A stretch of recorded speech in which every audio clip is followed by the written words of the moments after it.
प्रभु यीशु मसीह के मधुर नाम से एक और बार आप लोगों में नमस्कार करता हूं। पिछले सप्ताह हम लोग पहला अध्याय के पहला वचन से लेकर के 11 वचन तक हम लोग देखे थे।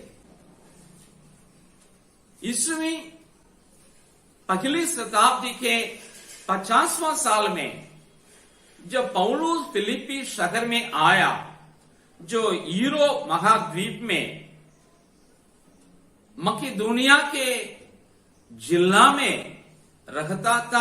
आज भी वो शहर रहती है। वहां के लोगों को, रोमी लोगों के लिए सुसमाचार सुनाए, वे विश्वास किए और वहां कलीसिया की उत्पत्ति हुई, स्थापना हुई। उसके बाद 3 महीना के बाद वो आगे बढ़ गए। अभी 11 साल हो गया। अभी ईस्वी 62 हैं जब वो रोमी बंदी गृह में रहते हैं। इन लोगों को फिलिप्पी शहर में रहने वाले फिलिप्पी कलीसिया को मालूम हुआ, रोम के बंदी गृह में हमारे संस्थापक, हमारे आत्मिक पिता, हमारे आत्मिक गुरु रहते हैं। तो इन लोग चिंता हुआ। इसके पहले भी इन लोग उन्हीं के संपर्क में रहते थे। उन लोग अपने संस्थापक पादरी, अपने प्रेरित पौलुस को कभी भूले नहीं। जरूर उन लोग अपने पादरी लोग रखते थे, लेकिन इनके संपर्क में हमेशा रहते थे। मालूम क्या करते थे हमेशा, वो कहाँ रहते हैं, कहाँ सेवा करते हैं। उनके लिए 2 बार इन लोग अपना दान इकट्ठा करके भेजा भी करते थे। अभी तीसरा बार अब बंदीगृह में रहने वाले हमारे पौलुस को उन लोग भेजे थे। और पौलुस के प्रति इन लोग बहुत चिंतित थे। हमारे पादरी, हमारे मिशनरी, हमारे प्रेरित बंदीगृह में हैं, खाने की आवश्यकता है, हम तो आर्थिक जरूरत करेंगे, लेकिन सेवा करने की आवश्यकता है। इनको बंदी में रहेंगे तो कैसे सुसमाचार सुनाया जाएगा, कैसे सुसमाचार सेवा का आगे बढ़ेगी, इतना चिंतित थे। और उनके दान को प्राप्त करने के बाद ये उसके रिस्पांस के रूप में, जवाब के रूप में ये पत्र लिखे। इसी को हम लोग देखे थे। पौलुस को ये जब मालूम हुआ, उनके पादरी साहब थे एपाफ्रातीतुस, फिलिप्पी कलीसिया के पादरी एपाफ्रातीतुस ने जब पौलुस से रोम जाकर के मुलाकात किया, अपने कलीसिया का दान को सौंपा और यहाँ के लोगों के, उनके प्रति जो चिंता थी इन्हें व्यक्त किया, तब ये बोल रहे हैं, आप चिंता क्यों करते हैं? चिंता नहीं कीजिएगा, चिंता नहीं कीजिएगा। फिलिपियों की मेरे विश्वासी लोग मेरे प्रति चिंता नहीं कीजिए करके वो उनको कहते हुए उनको उत्साह करने के लिए कुछ बातों को लिख रहे हैं। इस बातों को हम 12 वचन से लेकर के 30 वचन तक हम लोग पढ़ने जा रहे हैं। मैं आपके लिए पढ़ूंगा पहला अध्याय, फिलिप्पी की पत्री पहला अध्याय वचन 12 से लेकर के पहले हम 18 तक हम पढ़ेंगे। हे भाइयों, मैं चाहता हूं कि तुम यह जान लो कि मुझ पर जो बीता है उससे सुसमाचार ही की बढ़ती हुई है। यहाँ तक कि कैसर के राजभवन की सारी पलटन और शेष सब लोगों में यह प्रकट हो गया है कि मैं मसीह के लिए कैद हूं। और प्रभु में जो भाई हैं, उनमें से अधिकांश मेरे कैद होने के कारण या बांधकर परमेश्वर का वचन निधड़क सुनाने का और भी साहस करते हैं। कुछ तो डाह और झगड़े के कारण मसीह का प्रचार करते हैं और कुछ भली इच्छा से। कई एक तो यह जानकर कि मैं सुसमाचार के लिए उत्तर देने को ठहराया गया हूं, प्रेम से प्रचार करते हैं। और कई एक तो सीधाई से नहीं पर विरोध से मसीह की कथा सुनाते हैं, यह सोचकर कि मेरी कैद में मेरे लिए क्लेश उत्पन्न करें। तो क्या हुआ? केवल यह कि हर प्रकार से, चाहे बहाने से चाहे सच्चाई से, मसीह की कथा सुनाई जाती है और मैं इससे आनंदित हूं और आनंदित रहूंगा भी। एक बार अपने आगे बंद करें सब कोई। अनुग्रहकारी हमारे स्वर्गीय पिता परमेश्वर, हम तेरे चरण में चले आते हैं। तेरे वचन हम लोग दिल में कार्य करने के लिए, तेरे वचन हम लोग अंदर रूपांतरण को लाने के लिए इस वक्त में हमारे साथ कार्य करने पाए। तेरे वचन को समझने का समय हम लोगों को दे, याद रखने की शक्ति हमारे लिए दे। इन बातों को हृदय रूपी पट्टी में लिख करके हम अपने जीवन में लागू करने के लिए, व्यवहार में लाने के लिए सहायता कर। जो कोई पिता परमेश्वर वचन को अलग अलग जगहों से सुनते हैं, वे इसे आशीष प्राप्त करें और वो के लिए आशीष का कारण बन जाएं। आपकी मर्जी हम लोग के जीवन में पूरी हो और तेरे राज्य का काम इस भारत में और पिता परमेश्वर अन्य देशों में भी बढ़ता जाए।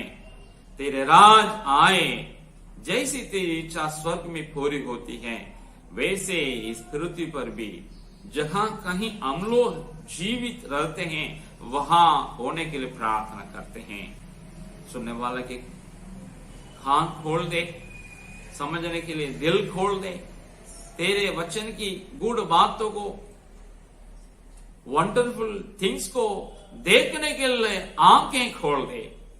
आदर और महिमा तुझे देते हैं, यीशु मसीह के नाम से मांगते हैं, दया से सुनो, ग्रहण कर, आमीन। आज का इस संदेश के लिए, इस प्रवचन के लिए मैं एक शीर्षक देना चाहता हूं, जो है क्लेश और उपदेश।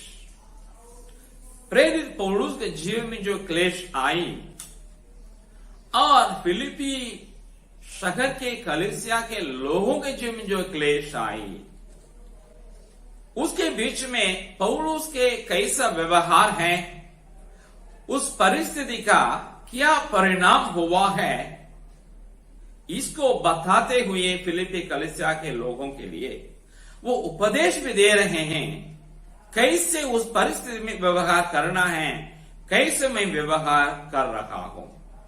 इसलिए मैं आज का इस प्रवचन के लिए ये शीर्षक दे रहा हूं, क्लेश और उपदेश।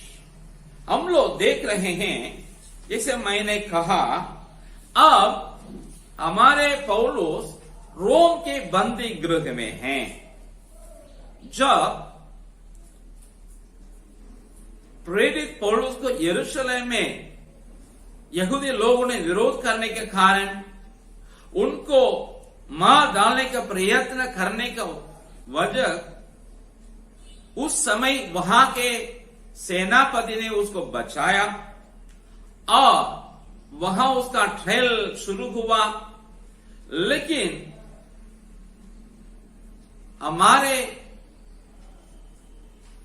प्रेरित पौलुस की जीवन के लिए वहां खतरा वो महसूस किए, समझ गए।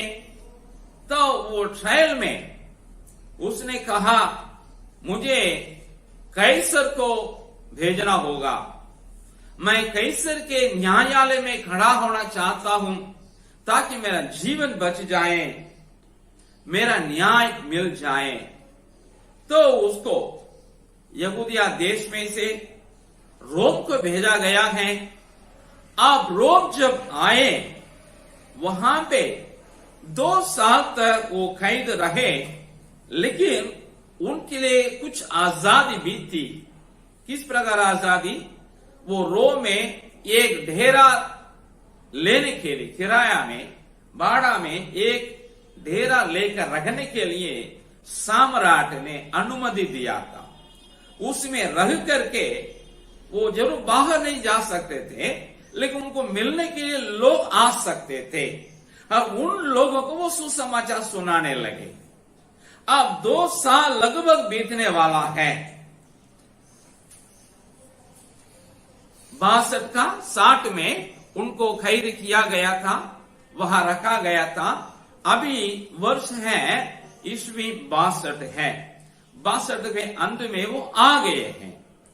इस वक्त में ये इन लोगों का बता रहा है, फिलिपी कलीसिया के लोगों को, जो मैंने कहा वो बात को आप देख सकते हैं प्रेरित के काम 28 अध्याय के 16 और 30 वचन में इसका रेफरेंस है, इसका जिक्र है। मैं आपके लिए थोड़ा पढ़ लेता हूं। प्रेरित के काम 28 अध्याय उसका 16 वचन और 30 वचन में पढ़ता हूं। 16 में यो है, जब हम रोम में पहुंचे तो पौलुस को एक सैनिक के साथ जो उसकी रखवाली करता था अकेले रहने की आज्ञा मिल गई। 30 में लिखा है, पूरे 2 वर्ष अपने भाड़े के घर में रहा और जो उसके पास आते थे उन सब से मिलता रहा और बिना रोक टोक बहुत निडर होकर परमेश्वर के राज्य का प्रचार करता और प्रभु यीशु मसीह की बातें सिखाता रहा। इस पृष्ठभूमि में ही हम लोग इसको समझने जा रहे हैं। हम अभी देख रहे हैं 12 वचन से लेकर के 30वां वचन तक वो क्या कह रहे हैं। फिलिपियों के कलीसिया के लोगों, आप मेरे प्रति चिंता नहीं कीजिएगा, क्योंकि जो बातें मेरे साथ घटी उससे क्या हुआ है, सुसमाचार की बढ़ती हुई है। सुसमाचार और फैलने के लिए वो काम में आया है। लिख रहे हैं, वो लिखे हैं 12 वचन में, हे भाइयों, मैं चाहता हूं कि तुम यह जान लो कि मुझ पर जो बीता है, अर्थात उसका जो खैद हुआ है, वो खैद उस खैद से सुसमाचार ही की बढ़ती हुई है। कैसे है वो अगला वचन में लिखते हैं, यहां तक कि कैसर के राज भवन की सारी पलटन और शेष सब लोगों में यह प्रकट हो गया है कि मैं मसीह के लिए कैद हूं। पहला क्या हुआ, ये कैद हो गया। ये बात अभी कहां तक चला गया, रोम साम्राज्य के सम्राट, उसका पैलेस, उसका राजभवन, वहां तक बात चली गई। क्या बात चली गई, ये जो पौलुस है, ये है कोई गलती नहीं किया है, ये कोई अपराध नहीं किया है, लेकिन यीशु मसीह के ऊपर उसका विश्वास, उसका आस्था होने के कारण, उसके बारे में जो अच्छा समाचार है उसे लोगों तो पहुंचाने के कारण इनको कैद किया गया है। ये बात राजभवन के सारे पलटन को मालूम हुआ। मतलब राजभवन में वहां राजा के सुरक्षा में बहुत बड़ा पलटन है। बोलते हैं पंडित लोग 1000 से अधिक सेना के लोग, सोल्जर लोग, सिपाही लोग राजा के सुरक्षा देने में लगे हुए थे। उनमें से कई लोग यहां भी आए ट्रांसफर में, पौलुस के बाद आना जाना किया करते थे, क्योंकि पौलुस अभी वो राज कैदी हैं, इसलिए उन लोग यहां आना जाना किया करते थे। इनको भी चारों तरफ सोल्जर्स, सिपाही लोग साथ रह करके इनकी भी रक्षा करते थे, क्योंकि इनकी जान के लिए भी खतरा यहूदियों से, इसलिए कोई इनके ऊपर हमला ना करे। इस कारण लोग, सिपाही लोग इनको सुरक्षा देने में रहे और उन लोग में बहुत लोग राजभवन में रहे। और इन लोग यहाँ आने के वक्त जब कभी इनके संपर्क में आए, हर एक सिपाही के ऊपर जितना आप सबको हमारे पौलुस सुसमाचार सुनाने लगे। इस प्रकार सुसमाचार का खबर राजभवन तक पहुंच गया, वो बोल रहे हैं। और कहा शेष लोग भी, और 14 में लिखा है, 13 में लिखा है, और शेष सब लोगों में ये प्रकट हो गया है। मतलब राजभवन में भी शेष लोग भी, मतलब सरकार अधिकार में रखने वाले लोगों को भी मालूम हुआ ये अपराधी नहीं लेकिन परमेश्वर का सेवक है। अपने आस्था के कारण वो है कैद में है, जेल में है। और आम लोगों को भी मालूम हो गया, राजा प्रजा दोनों को मालूम हुआ है, राजा प्रजा दोनों को सुसमाचार फैल गया है। मेरे प्यारों, ये सुसमाचार सुनाने का काम आया है। अगला वचन में क्या लिखा है? 14 में 15 में हम पढ़ते हैं, प्रभु में जो भाई हैं उनमें से अधिकांश मेरे कैद होने के कारण या बांध कर परमेश्वर का वचन निधड़ कर सुनाने का और भी साहस करते हैं। कुछ तो डाह और झगड़े के कारण मसीह का प्रचार करते हैं और कुछ बली इच्छा से। कई एक तो यह जानकर कि मैं सुसमाचार के लिए उत्तर देने को ठहराया गया हूं, प्रेम से प्रचार करते हैं, और कई एक तो सीधाई से नहीं पर विरोध से मसीह की कथा सुनाते हैं, यह सोचकर कि मेरी कैद में मेरे लिए क्लेश उत्पन्न करें। दूसरा क्या है? ये इनके द्वारा राजा और प्रजा के बीच में सुसमाचार सुनाया जा रहा है। कहा? कैद में, जेल से लेकर जेल में रह करके ये सुसमाचार सेवा करते हैं, या जेल से, बंदी गृह से सुसमाचार रोम साम्राज्य में, खासकर रोम शहर में, उस साम्राज्य के राजधानी में राजा प्रजा सबके पास यीशु मसीह का सुसमाचार फैल गया है। क्या बोल रहे हैं? बंदी गृह, जेल खाना में डालना, कैद करना, लोगों का विरोध, सरकार का कैद किया जाना, एक भी बार यीशु मसीह के सुसमाचार सेवा को बंद नहीं कर सकता है। सुसमाचार सुनाने को रोकने की ताकत ना किसी सरकार को है, ना किसी प्रजा को है, ना किसी राजा को है, ना किसी प्रजा को है। इसी को हमारे प्रेरित पौलुस फिलिप्पी कलीसिया के लोगों को बताते हैं, मैं बंद हूं, मैं कैद हूं, लेकिन मेरा सुसमाचार, मेरा यीशु में सुसमाचार बंद नहीं, कैद नहीं, वो आजाद हमेशा के लिए। दूसरी बात क्या है? ये बोल रहे हैं इसे सुनकर के, मैं इसमें कैदी में होकर के, हम जेल में रह करके राजा तक प्रजा लोगों के लिए सुसमाचार सुनाते हैं। इसको देख करके, सुन करके हमारे भाई लोग जो रोम शहर में रहने वाले मसीही लोग, यहाँ के कलीसिया के लोग उत्साह हो गए और डांड बांध लिए। बाप रे, अगर एक कैदी होकर के हमारे प्रेरित पौलुस सुसमाचार सुना सकते हैं, हम तो बाहर हैं, हम क्यों नहीं सुना सकते हैं? हम सुनाएंगे करके लोग निडर होकर के डांड बांध करके सुनाने लगे। इस प्रकार सुसमाचार कलीसिया भी सुनाने लगे इनके कैद के कारण। और दूसरा एक और झुंड है, वो है इनका विरोध करने वाले लोग हैं। वो तो मतलब अविश्वासी लोग नहीं, वे गैर मसीही, गैर ईसाई भी नहीं, वे भी ईसाई लोग हैं, मसीही लोग हैं, विश्वासी लोग हैं, लेकिन उन लोग किसी कारण वजह हमारे पौल को पसंद नहीं करते हैं।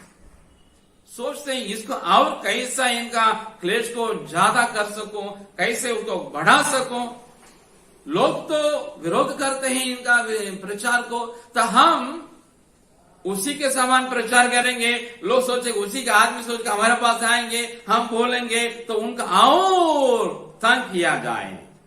ये सोचकर इनका विरोध करने वाले भाई लोग भी क्या कर रहे हैं? यीशु में सुनाने लगे।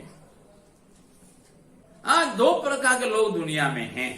कुछ लोग सचमुच में लोगों के प्रति बोझ होने के कारण नाश होने वाले, नरक में नाश होने वाले आत्माओं के प्रति बोझ रखने के कारण, यीशु मसीह इनको उद्धार करने के कारण, मुक्ति मिलने के कारण वे सुसमाचार सुनाने लगे।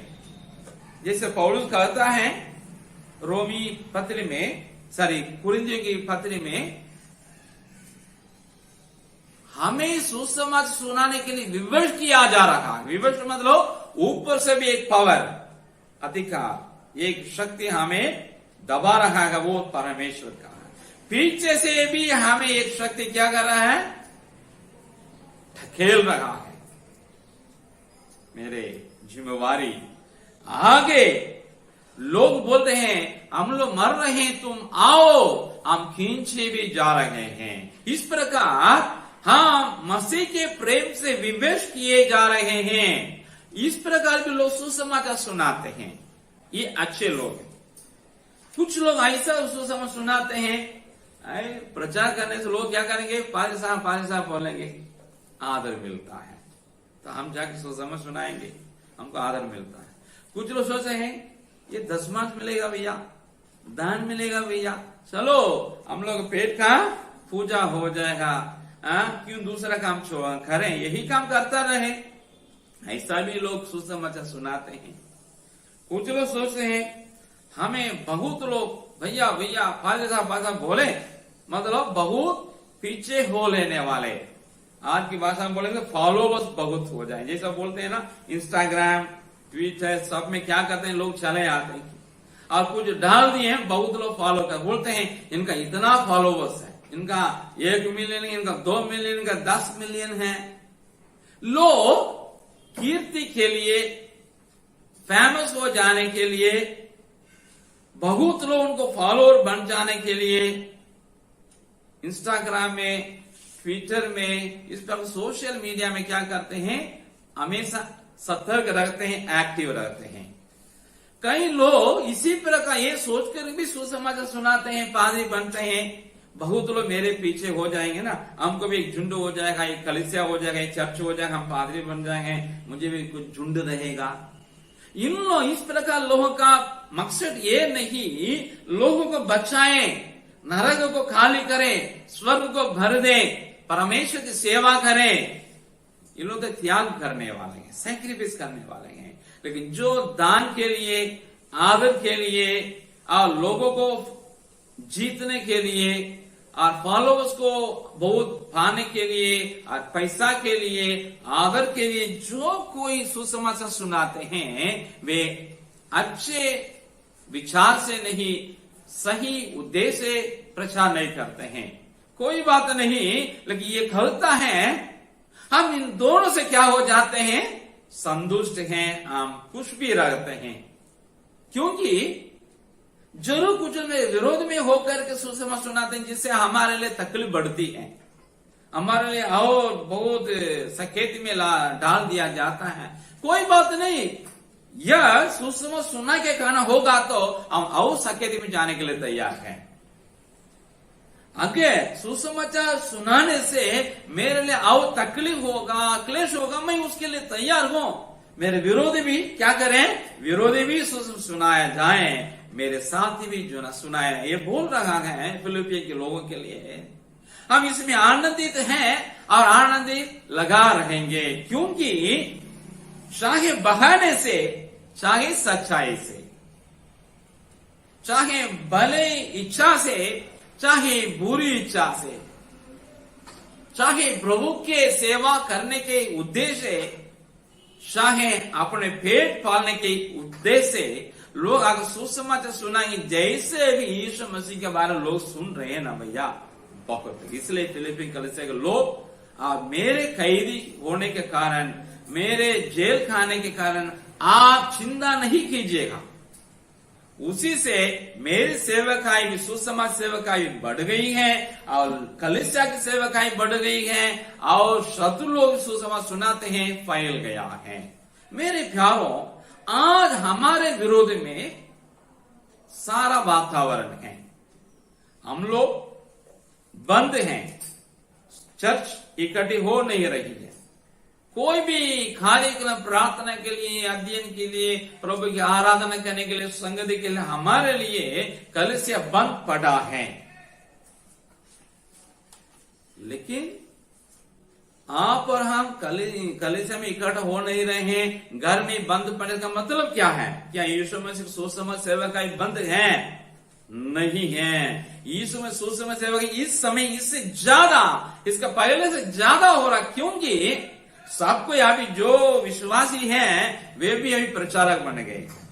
जो विश्वासी है वो भी पादरी भी बन गए। मुझको बहुत लोग भेज देते हैं लिंक, कौन है? वो एक विश्वासी है, लेकिन बोल रहे हैं मेरे आज का ऑनलाइन चर्च में आप जाएंगे। मैं कौन हूं? मैं पादरी हूं। वो जानता है पादरी साहब है, लेकिन वो पादरी साहब को विश्वासी बोला आज मेरे सुबह का 10 बजे ऑनलाइन सर्विस में आप ज्वाइन कीजिएगा। ये हाल है, आज बहुत लोग सुसमाचार सुनाने लगे, बहुत लोग संगति चलाने लगे। क्यों? लॉकडाउन होने के कारण। सुसमाचार अभी फेसबुक में, जितना सोशल मीडिया सब में अभी हो रहा है, लेकिन क्या आप उसमें एक्टिव हैं? मैं आपसे ये पूछने के लिए चाहता हूं। पौलुस हमारे लिए एक चैलेंज है, एक चुनौती है। बंद होने के कारण बावजूद भी, कैद होने के बावजूद भी उनका सुसमाचार सेवकाई बढ़ता गया। उनके कारण समाज में बहुत बड़ा प्रभाव होता गया। आप और हम सुसमाचार सुनाएंगे। कैसे सुनाएंगे? जितना आपका YouTube का, सोशल मीडिया का, सुसमाचार की सेवकाई के सुसमाचार का संदेश आ रहा है, तो वो सबको फॉरवर्ड कीजिएगा। यथासंभव अपने भाई बहनों, रिश्तेदारों, दोस्तों को आप क्या कीजिएगा? सुसमाचार सुनाइएगा। आप ट्रैक उन लोगों के लिए व्यक्तिगत रूप में दे दीजिएगा। हम भीड़ के बीच में जाएंगे नहीं, लेकिन छोटे छोटे झुंड में अलग अलग व्यक्तिगत रूप में हम काम कर सकते हैं। ये आप काम कीजिएगा।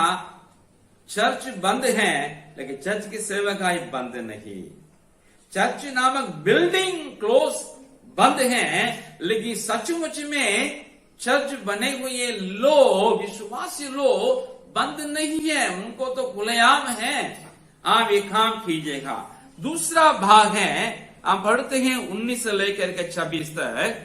क्योंकि मैं जानता हूं कि तुम्हारी विनती के द्वारा और यीशु मसीह की आत्मा के दान के द्वारा इसका प्रतिफल मेरा उद्धार होगा। मैं तो यही हार्दिक लालसा और आशा रखता हूं कि मैं किसी बात में लज्जित ना हो, पर जैसे मेरे प्रबल साहस के कारण मसीह की बढ़ाई मेरे देह के द्वारा सदा होती रही है, वैसे ही अब भी हो, चाहे मैं जीवित रहूं या मर जाऊं। क्योंकि मेरे लिए जीवित रहना मसीह है और मर जाना लाभ है। पर यदि शरीर में जीवित रहना ही मेरे काम के लिए लाभदायक है, तो मैं नहीं जानता कि किसको चुनूं, क्योंकि मैं दोनों के बीच में अधर में लटका हूं। जी तो चाहता कि कूच करके मसीह के पास जा रहूं, क्योंकि यह बहुत ही अच्छा है, परंतु शरीर में रहना तुम्हारे कारण और भी आवश्यक है, इसलिए कि मुझे इसका भरोसा है। अतः मैं जानता हूं कि मैं जीवित रहूंगा, वरन तुम सबके साथ रहूंगा, जिससे तुम विश्वास में दृढ़ होते जाओ और उसमें आनंदित रहो। और जो घमंड तुम मेरे विषय में करते हो, वो मेरे फिर तुम्हारे पास आने से मसीह यीशु में अधिक बढ़ जाए। हम यहाँ देखते हैं, पहला भाग में देखे उसके बंद होने के कारण, कैद होने के कारण, जेल का डाल दिए जाने के कारण सुसमाचार सेवकाई बंद नहीं हुई, लेकिन बढ़ता आ गया। अब हम देख रहे हैं इसी में 19 से लेकर 26 तक ये बंद होने के कारण और क्या होता है? यीशु मसीह का नाम ऊंचा किया जाता है।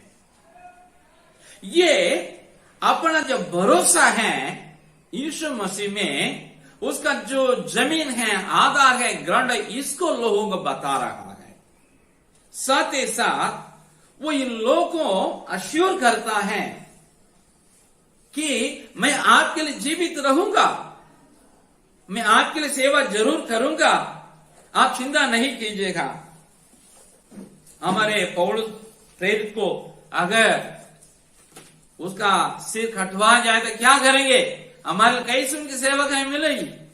ऐसा आप सोचना नहीं। जरूर मैं खरीदूं, 2 साल से मैं इंतजार कर रहा हूं। अभी तो कोई हमारे विरोध में जो कोई मुकदमा लड़ाए यहूदिया में, यरूशलेम में, उनमें एक जन भी यहां आया नहीं। इसलिए मैं समझ रहा हूं जल्दी मैं छूट जाऊंगा, रिलीज हो जाऊंगा, मुझे बरी किया जाएगा तो मैं आपके पास आ जाऊंगा। ये मेरा विश्वास है। यदि मैं आ जाता नहीं, मर जाता, तो भी परमेश्वर के नाम की महिमा है। मैं जीवूं या मर जाऊं, दोनों से मेरा परमेश्वर का, मेरा प्रभु ईश्वर का नाम ऊंचा किया जाए। कैसे? अगर हम मर गए, मैं प्रभु के साथ रहूंगा, बहुत अच्छा रहेगा। कैद नहीं है, सकेत नहीं है, लेकिन हम जीवित हैं तो मैं आपके लिए यूजफुल रहूंगा, प्रॉफिटेबल रहूंगा, लाभदायक रहूंगा, आपकी सेवा करूंगा जरूर। ये बोल रहा है। मैं जीवूंगा तो मेरे लिए मसीह है, मसीह के लिए मैं जीता हूं। अगर मैं मर जाऊंगा, ये मेरे लिए नष्ट नहीं है, मेरे लिए हानि नहीं है, ये मेरे लिए लाभ है। कौन सी लाभ? हम तो प्रभु के साथ ना रहूंगा, ये बोल रहा है। मेरे प्यारों, आज लोग प्रश्न करते हैं, बहुत पादरी लोग, बहुत अच्छे अच्छे सब लोग मर जाते हैं, ये क्या बात हो रहा है? ये प्रभु क्या कर रहा है? अविश्वासी मरेगा तो ठीक है, वो तो पाप के कर, लेकिन अच्छे अच्छे विश्वासी, अच्छे पादरी क्यों मरता है? समझ में नहीं आ रहा है। ये प्रश्न को पादरी लोग भी उठाते हैं, अच्छे बड़े बड़े सेवक लोग भी उठाते हैं। ये क्या कहता है? अगर मर जाऊंगा कोरोना से, बीमारी से और किसी कारण का वजह मर जाएंगे तो क्या है? उसे कहानी हमारी नहीं है कि हम यीशु मसीह के हैं, मुझे खरीदा गया है, वो बहुमूल्य लहू देकर मुझे खरीद लिया है। कहानी मेरे लिए थोड़ी है। अगर कहानी होगी तो मेरे प्रभु के लिए होगी, लेकिन उसके लिए कहानी नहीं होगी, क्योंकि कहानी कोई नहीं पहुंचा सकता है। लोग मेरे विरोध में काम करें तो अब यीशु क्या कहता है? जो तुझे छूता है मेरा आंगी पुतली को छूता है।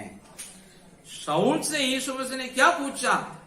हे शाऊल, हे शाऊल, तुम क्यों मुझे सताते हो? वो पूछ रहा है, हाँ प्रभु आप कौन हैं? मैं वही यीशु हूं जिसे तुम सताता है।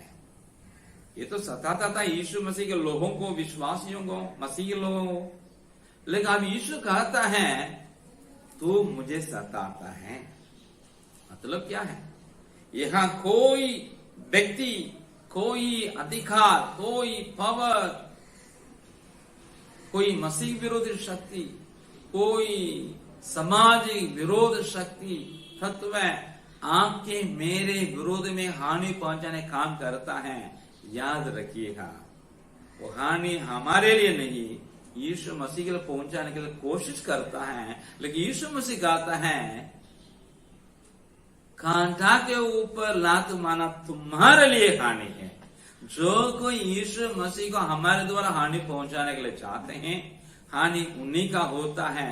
ये यीशु मसीह कहता है, मैं नहीं। बाइबल बताती है। इसने मेरे प्यारों, बीमारी से और विरोधियों से, विरोध से अगर हमारे लिए कुछ होता है, यहां तक मृत्यु भी होती है, हानि सेवकों की नहीं, हानि लोगों, यीशु मसीह के लोगों के लिए नहीं, हानि कलीसिया के लिए नहीं, वो अपने लिए हानि पहुंचाते हैं। ये क्रिश्चियन लोगों के लिए यह लाभ है, क्योंकि वो प्रभु के पास जाकर के आराम से हैं, विश्राम पाएंगे। अगर जीवित हैं, हम लोग कोरोना से बाधित नहीं है, भले चंगे, इसका मतलब क्या? मेरे पापा मेरे बच्चों के लिए पापा के बन के रहूं, या मेरी पत्नी के लिए पति बन के रहूं, या मेरे पति के लिए पत्नी बन के रहूं, या मेरे बच्चों के लिए माँ बाप बन के, नहीं नहीं नहीं नहीं। अगर हम लोग जीवित हैं, वो मसीह हैं, हम मसीह के लिए जीवित रहते हैं, तो मसीह का काम करना पड़ेगा। गरीबों के बारे में ख्याल करना पड़ेगा, देश के लिए ख्याल करना पड़ेगा, देश के लिए नाके में खड़े होकर प्रार्थना करने के लिए हमारी जिम्मेवारी है। हम मिलके के प्रभु के बाद प्रार्थना, देश के लिए, मरने वाले लोगों के लिए, मरीजों के लिए हम प्रार्थना करना पड़ेगा। लॉकडाउन खत्म कर दे प्रभु, यहाँ का जो आर्थिक स्थिति खराब है इसको अच्छा कर प्रभु। जिस दिन मजदूर लोग दूसरे राज्यों से वापस हैं, उनका कुछ जीविका मिलने का काम कर प्रभु। हमारे देश को बचाए प्रभु, हमारे राज्य के, हमारे सरकारों के लिए ज्ञान समझ बुद्धि दे प्रभु। उनके लिए अच्छा सलाह देने वाले दानिएल लोगों को, यूसुफ लोगों को, अननिया, अजरिया, मिशा में लोगों को खड़ा कर दे प्रभु। वहां अच्छे पद में बैठा दे प्रभु, ऐसे लोगों को ऊंचे बैठा दे प्रभु। ऐसा प्रार्थना करने की जरूरत, इसलिए हम लोग जीवित हैं, इसलिए नहीं कि हम लोग अच्छे, ना ना ना ना, हम लोग पवित्र, ऐसा नहीं है। हम लोग को कुछ काम प्रभु रखा है, उसे करने के लिए हम लोग क्या करना होगा? प्रार्थना करना होगा। प्रार्थना करें, सुसमझ सुनाए, प्रभु आपको मुझको आशीष दे। ये कहता है आखिरी में आपको 27 वचन से लेकर 30 तक मैं पढ़ता हूं। केवल इतना करो कि तुम्हारा चाल चलन मसीह के सुसमाचार के योग्य हो, कि चाहे मैं आकर तुम्हें देखूं, चाहे ना भी आवो, तुम्हारे विषय में यही सुनो कि तुम एक ही आत्मा में स्थिर हो और एक चित्त होकर सुसमाचार के विश्वास के लिए परिश्रम करते रहते हो, और किसी बात में विरोधियों से भय नहीं खाते। ये उनके लिए विनाश का स्पष्ट चिन्ह है, परंतु तुम्हारे लिए उद्धार का, और यह परमेश्वर के ओर से है। क्योंकि मसीह के कारण तुम पर यह अनुग्रह हुआ कि न केवल उस पर विश्वास करो, पर उसके लिए दुख भी उठाओ, और तुम्हें वैसा ही परिश्रम करना है जैसा तुमने मुझे करते देखा है, और अब भी सुनते हो कि मैं वैसा ही करता हूं। अब देख रहे हैं, तीसरा में हम देख लिए, उनके कैद होने के कारण यीशु मसीह का, परमेश्वर का नाम ऊंचा किया जा रहा है, उसका महिमा हो रहा है। तीसरा क्या है? वो बोल रहा है, मेरे फिलिपियों के कलीसिया, फिलिपी कलीसिया के लोगों, जैसा मुझे इस रोम में तकलीफ है, क्लेश है, सताव है, इसी प्रकार आपके शहर में, आपके विरोध में भी तकलीफ है। आप भी क्लेश को झेल रहे हैं। आप यीशु मसीह में आने के कारण आपके रिश्तेदार लोग, आपके पड़ोसी लोग, आपके मित्रगण लोग आपको क्लेश दे रहे हैं, छठा में उड़ा रहे हैं। मुझे अच्छा, मैं सुन रहा कि आप इसके बावजूद भी आप विश्वास में हैं, दृढ़ हैं। मैं यही हमेशा सुनने के लिए चाहता हूं। मुझे आशा है, भरोसा है, मैं जल्दी छूट जाऊं कि 2 साल से कोई मुकदमा जो लगाया वो आया नहीं, इसलिए मुझे ये भरोसा है छूट जाए। जैसे छूट जाए, हम आपके पास आए आपको सेवा करने के लिए, ये भरोसा जरूर दिला रहा है। लेकिन बोल रहा, अगर मैं आ जाऊं नहीं, तो हम यही चाहते हैं आपसे सुनने, आपके बारे में सुनने के लिए। हमारे लोग विरोधियों से भय नहीं खाते हैं। हमारे फिलिपी कलीसिया के लोग अभी भी आत्मा में स्थिर रहते हैं। उन लोग के बीच में एकता है, एक चीज, एक मन होकर ये लोग काम करते हैं। ये मैं सुनने के लिए चाहता हूं। आप क्या सुनते हैं मेरे बारे में? कैद होकर के क्लेश के बीच में यीशु समय सेवकाई कर रही है ना, आप सुन रहे हैं। यही आपको भी करना होगा। मेरे विश्वासी हो, मेरे पीछे हो लेने वाले मसीह के लोग, फिलिपी कलीसिया के लोग, मुझसे सीखो, जैसा मैं कर रहा हूं वैसे आप ही करें। क्योंकि ये हम लोग के लिए दिया गया है। वचन यूं कहता है 29 में, क्योंकि मसीह के कारण तुम पर यह अनुग्रह हुआ कि ना केवल उस पर विश्वास करो पर उसके लिए दुख भी उठाओ। मेरे प्यारों, सुसमाचार सुनते हैं, विश्वास करते हैं, खुशी होकर के कि मुक्ति मिल जाती है, प्राप्त करते हैं, एकदम अच्छे होंगे, वेरी हैप्पी। लेकिन ये तो सिक्का का एक पहलू है। दूसरा पहलू क्या है? आप ये विश्वास को अपनाने के कारण, ये आस्था का अपनाने के कारण दुनिया आपसे बैर रही, संसार आपके साथ जो मित्रता था पहले उसको थोड़े ही, आप दुनिया आपके विरोध में हो गया, वो आपके विरोधी सोचता है। यही तो आपके मेरे बारे में ये लोग बोल रहे हैं, आज का लोग बोल रहे हैं, इस जमाने का लोग बोल रहे हैं, ये तो दूसरे देश के एजेंट है। क्या वो? ये बाइबल में लिखा है, आप और हम अगर प्रभु में आ गए तब से लेके संसार हमें विरोध करके देखेगी, वो हमारे विरोध करेगी कि यीशु मसीह के साथ यही हुआ। यीशु ने कहा अगर गीला पेड़ के साथ इतना करेंगे तो सूखा पेड़ के साथ क्या नहीं करेंगे। अगर ये संसार मुझसे प्यार किया, यीशु ने कहता है, तो आपसे भी प्यार करेगा। अगर मुझसे बैर किया है तो आपसे भी बैर करेगा। तो आपसे बैर करता है तो मेरे लोग जानो तुमसे पहले वो मुझसे बैर कर लिया। तो याद रखें, ये कहता है आपके लिए अनुग्रह मुक्ति पाने के लिए मिला है, वैसे ही आपके लिए अनुग्रह यीशु मसीह के लिए, यीशु सुसमाचार के लिए दुख उठाने के लिए भी मिला है। दुख उठाने वाला अनुग्रह नहीं, ऐसा नहीं है, उनके लिए ज्यादा अनुग्रह है। जिनके लिए दुख नहीं है उनके लिए कम अनुग्रह है। जिनके लिए दुख हो गया, जिनके लिए प्रॉब्लम हो रहा है सुसमाचार के कारण, मसीह पे विश्वास रखने के कारण, तो याद रखें उनके लिए अनुग्रह बहुत मिल गया है। हर एक विश्वासी के लिए मसीह के लिए बाइबल बताती है सुसमाचार को सुनने और सुसमाचार के कारण दुख उठाने के लिए अनुग्रह मिला है। अगर आप झेलते हैं विरोध, याद रखिए यहां अनुग्रह आपको प्रभु दिया है, इसी प्रकार हमको वहां जाना होगा।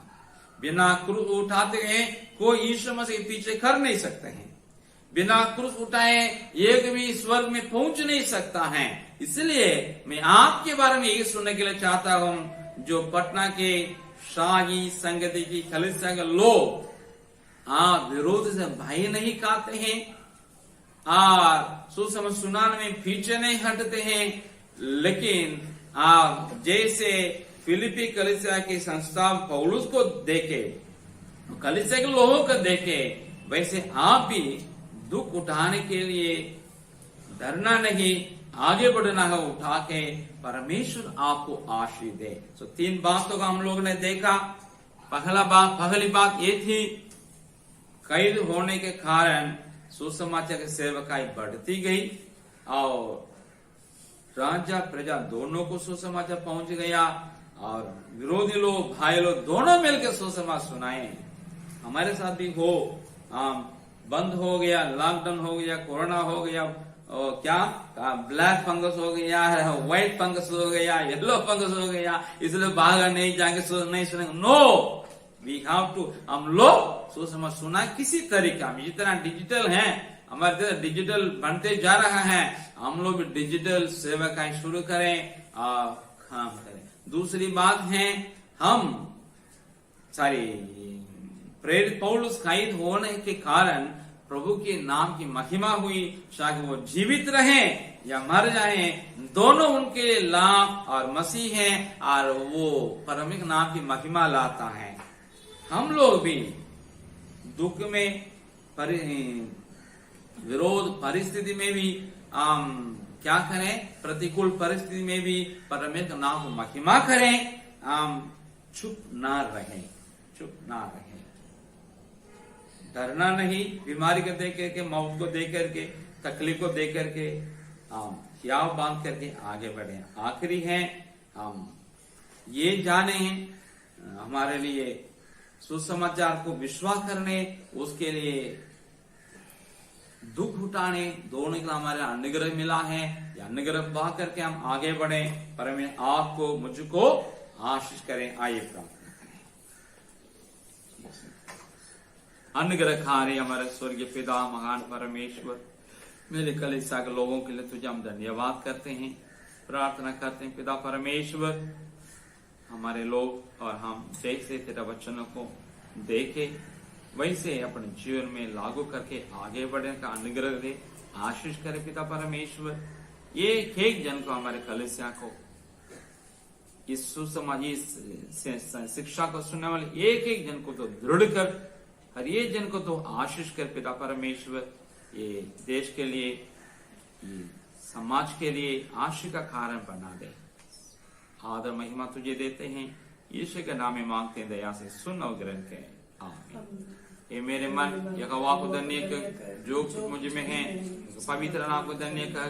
ये मेरे मन यहोवा को धन्य कर, उसके किसी उपकार का ना बोले। आमीन। पिता परमेश्वर का प्रेम, प्रभु यीशु मसीह का अनुग्रह, पवित्र आत्मा के सौभाग्य संगति आप सबके साथ यीशु मसीह पुनरागमन तक रहने पाए। आमीन। Praise the Lord.